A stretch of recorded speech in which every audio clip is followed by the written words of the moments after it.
Mobile Assistive Technology, Sara Basson is there, Chiira, and Smit.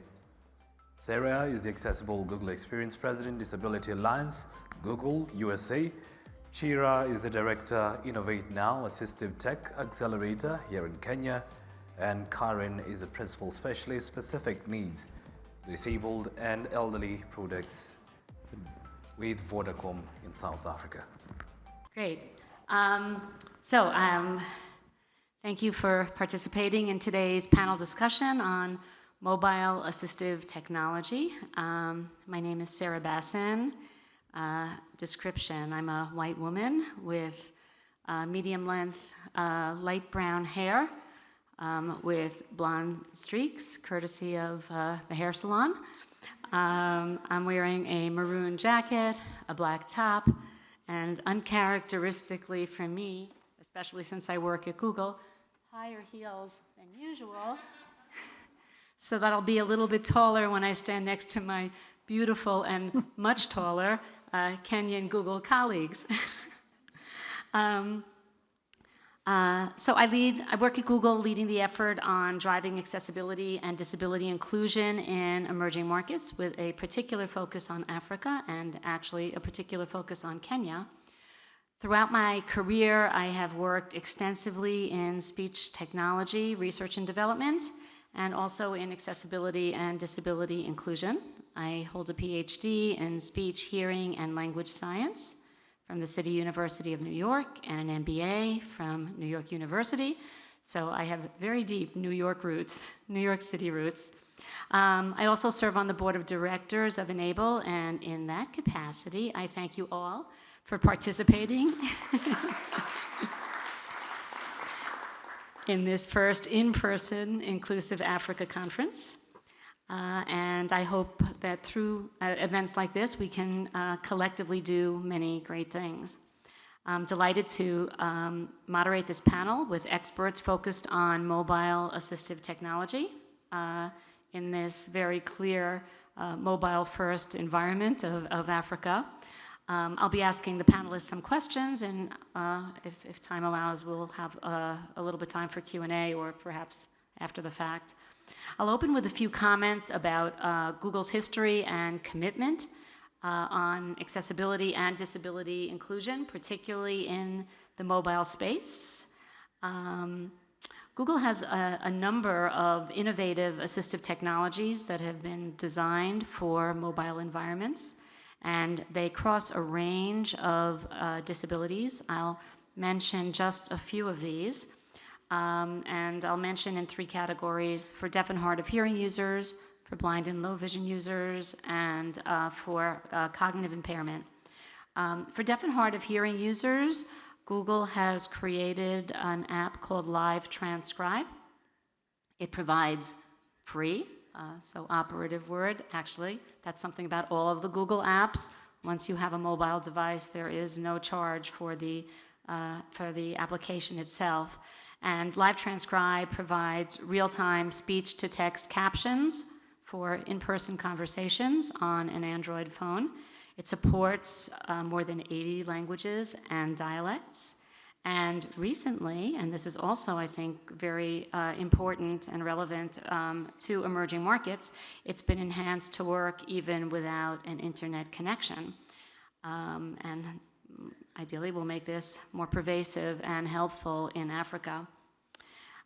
Google also offers a number of assistive technology solutions for visually impaired people. So there are lots of technologies that make computers accessible for users that are blind or low vision, screen readers, and various other tools to make the screen more visible, but so much of the physical world remains inaccessible. And so to address some of these barriers, Google has created an app called Lookout.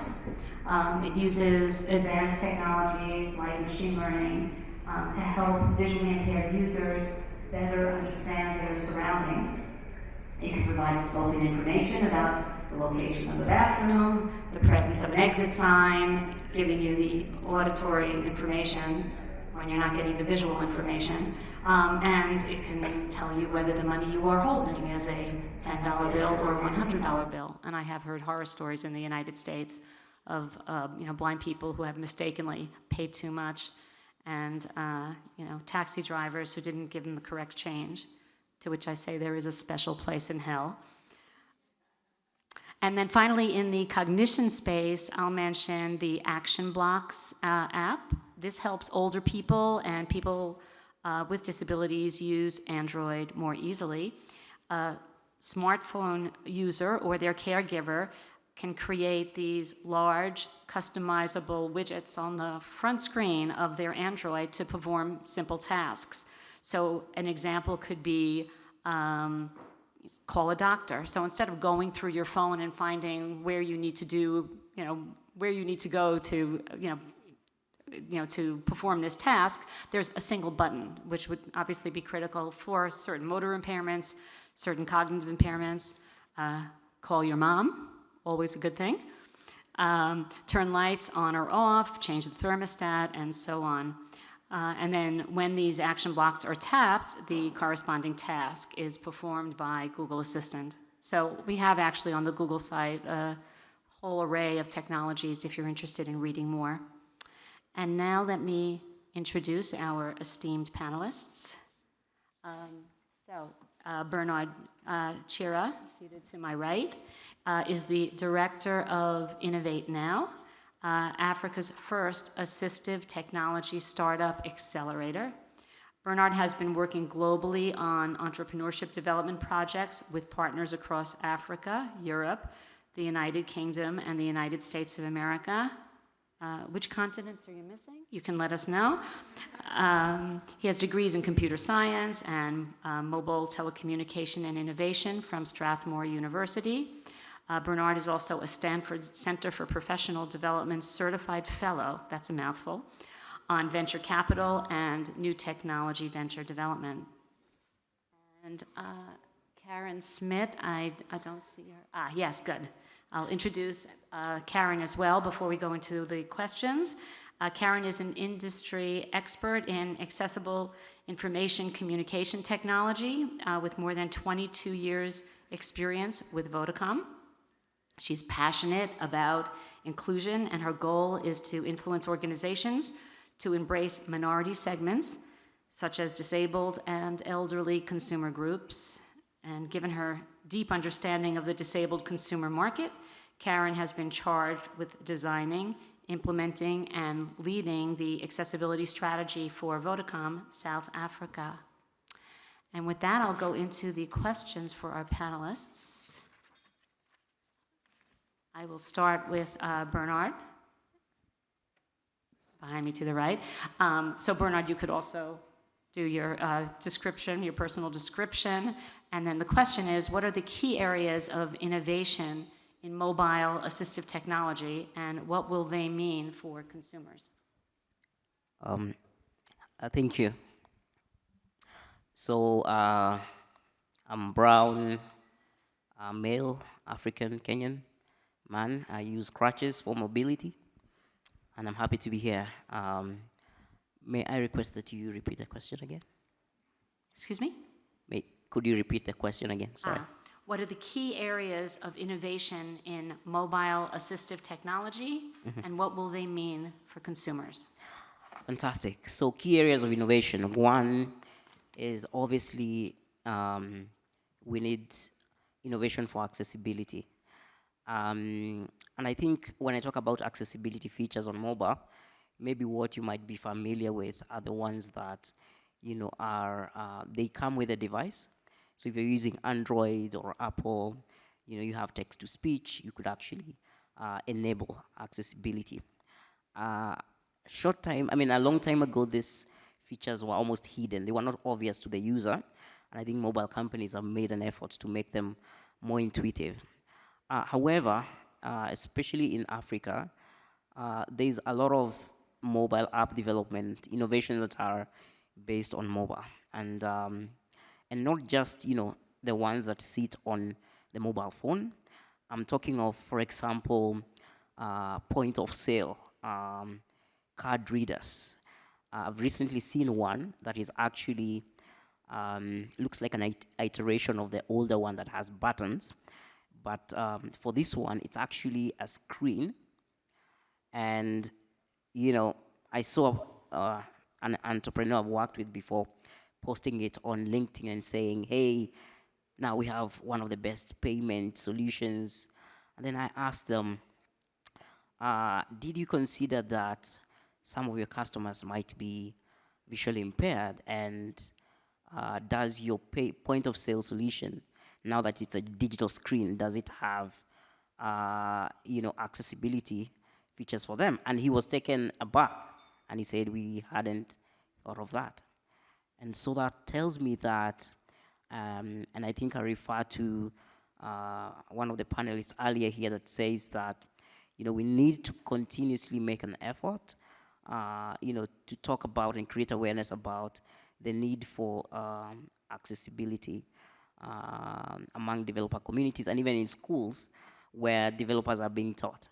The other area of innovation, and I think this is an area that Kenya is making leaps or steps forward, is around what are the policies and standards around, you're teaching accessibility, but one of the loopholes we have in many African countries is that there is no basis in law to enforce or to even say this is our standard for accessibility. Now that is no longer an excuse, and I consider this, it may not be a product innovation, but in the larger scheme of things, this is actually systems or policy innovation that is needed across the continent to make mobile more accessible. Thank you.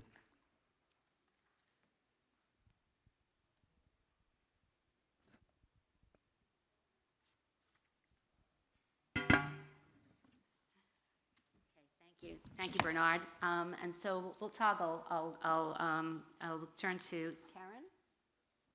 Karen can come up on the screen.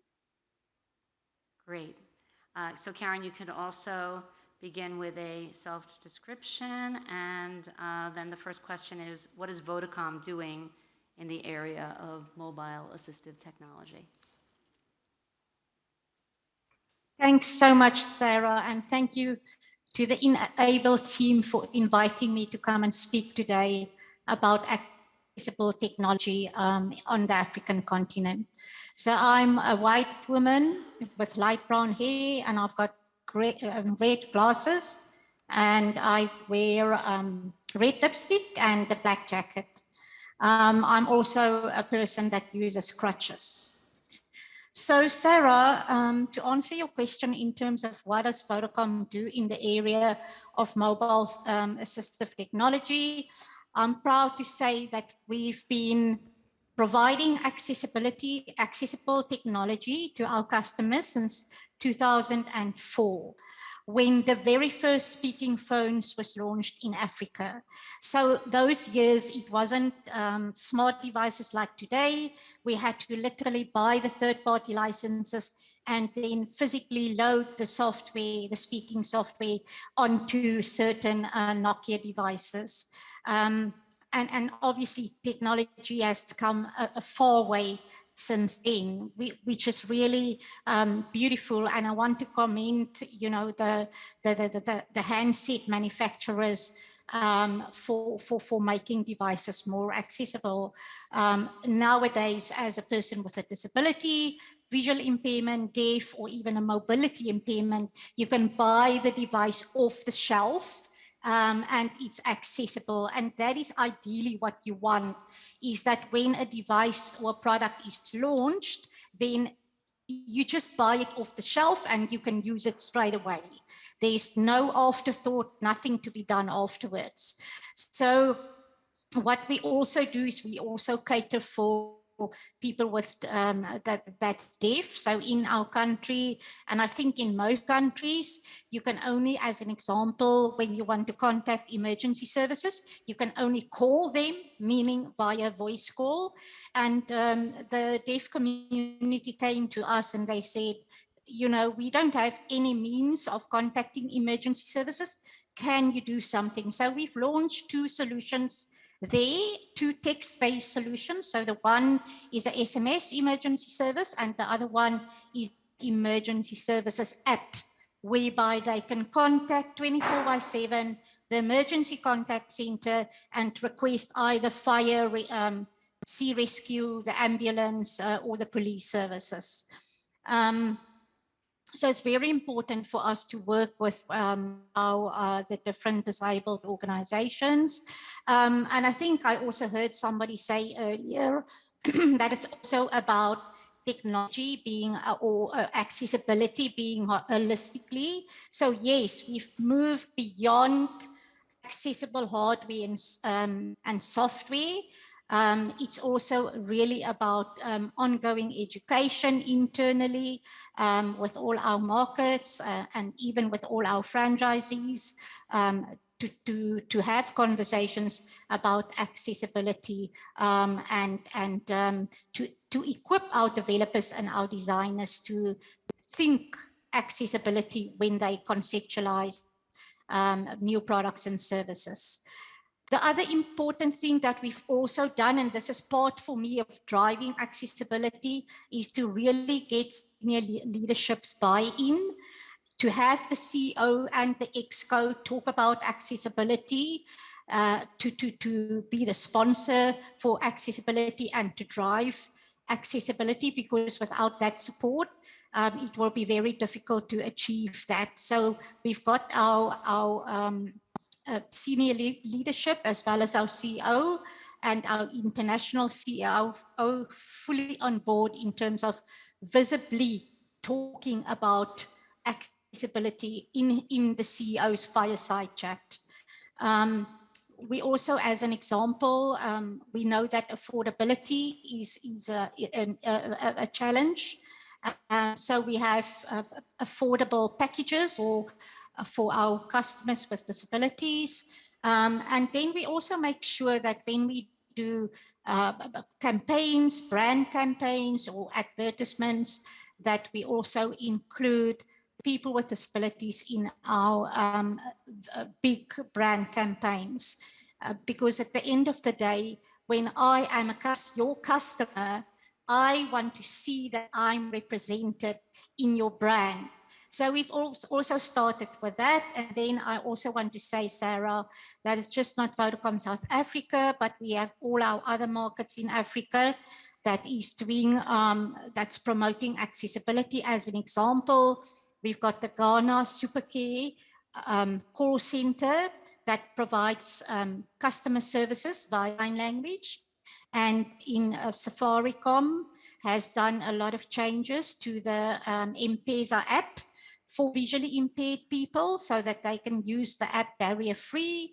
And then in Lesotho, they have provided Braille equipment to blind customers. So the markets are doing a lot in the space, and all the managing directors are supporting accessibility. Of course, we still have a lot to do, and there's always progress that that we are chasing and wanting to do better. But at least this is upfront in our mindsets, and it's something that's it's been driven by a dedicated office which I head up. And so we've got this dedicated accessibility office, which then advocates and makes sure that our products and services are accessible to our consumers with disabilities. Thanks, Sara. Great, thank you very much. Turning now again to Bernard. Can you tell us about what Innovate Now is working on in terms of mobile assistive technology? Thank you. So Innovate Now, as I mentioned before, it's really an innovation hub for assistive tech. And one of the things we are really keen about is this idea that, assistive technology is technology for people. And that means if you're innovating in mobile, for example, you need to involve your users from the beginning. So we have a program that we call Live Labs, which is essentially a human-centered design approach to assistive technology innovation, where we work with communities of persons with disabilities and ensure our innovators, our entrepreneurs, kind of gain that empathy and proximity to, not just these persons with disabilities, but where they stay, for example, where they would use this technology. And what we've seen is a very powerful effect. And some companies have actually totally pivoted or changed their approach to innovation because of that interaction. When it comes to mobile, again, it's understanding context as well. So Kenya is a leader in mobile technology, and Africa is quickly digitizing in terms of access to services, even essential services. In Kenya, for example, a lot of government services are now on eCitizen, which is a platform where you access, do company registration or registration of birth or this type of things. And I think what we are seeing increasingly is this kind of realization that a lot of the tech that exists now was not designed with persons with disabilities in mind. And what we are doing at Innovate now is to kind of ensure that, accessibility design is prioritized. We are currently running a cohort where we are supporting 8 teams that have just joined Innovate now. And all these teams are actually building digital-first assistive technologies. And the idea is, you see, digital, in the real sense, should be an equalizer. It should be leveling the ground for persons with disabilities. But the danger that exists at the moment is that while technology is evolving quickly and developing so fast, unfortunately, a lot of persons with disabilities are not, at the same pace or having the skills and access to technologies that enable them. So we are prioritizing this and saying, we don't only want to innovate for now, we also want to innovate for the future. I'm sure most of us have heard things like the metaverse or NFTs or, cryptocurrency. And this is essentially Web 3.0 technologies. And we are trying to say that you can innovate for disability and be relevant in the future. One of the gaps we have right now in this sector is because the need is so immediate and so huge right now, sometimes it's easy for innovators in this part of the world not to think about the future. But we're trying to change that mindset because Africa is going to be the largest market in the world in the next few years. We're going to be the biggest or the youngest population again. So we are really trying to kind of say we have to ensure that digitally persons with disabilities are onboarded, whether it's from a skills level, whether it's from a technology level. And I think it's going to be very important. And this standard that has been launched today has a huge implication on that journey. And I think it's going to get us there faster. And I would encourage any innovator in the room to familiarize yourself. And it's actually based on the Web Accessibility Standard, WCAG, that has existed for so many years. So it's not new information, but unfortunately not so many innovators have had access to this. So we're taking the lead in exposing our entrepreneurs to this standard and to web accessibility. Excellent, thank you. So we've been given the couple of minutes to go warning. So I'll end with a 1-minute question for each of you, and starting with Karen. Karen, what is something that you have seen recently in the mobile technology space that inspired you? For me, Sarah, it's the accessible features on my mobile phone that I use every day, and and all the time.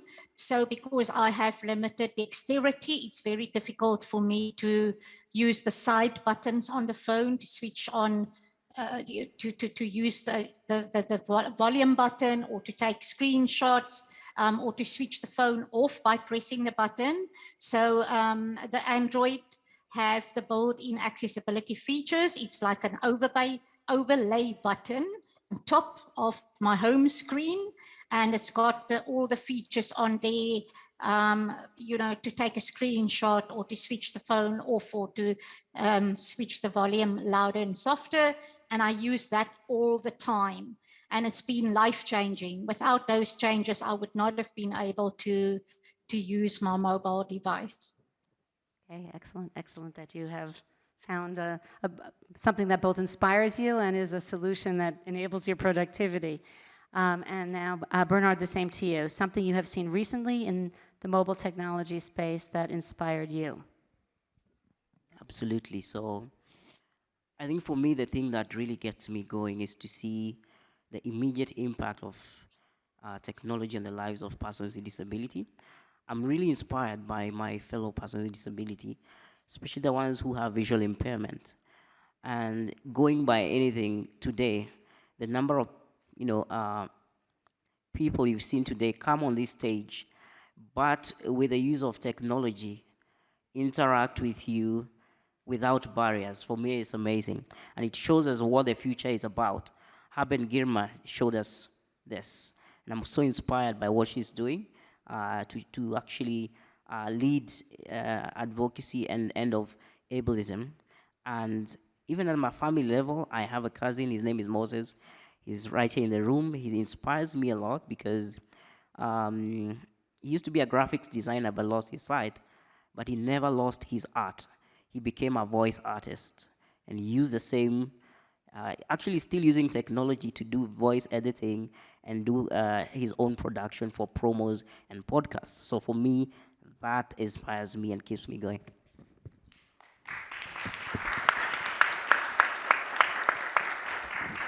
Wonderful. Thank you. Thank you to both of our fantastic panelists here. And with that, I'll close this section with a hearty Asante Sana. Wow.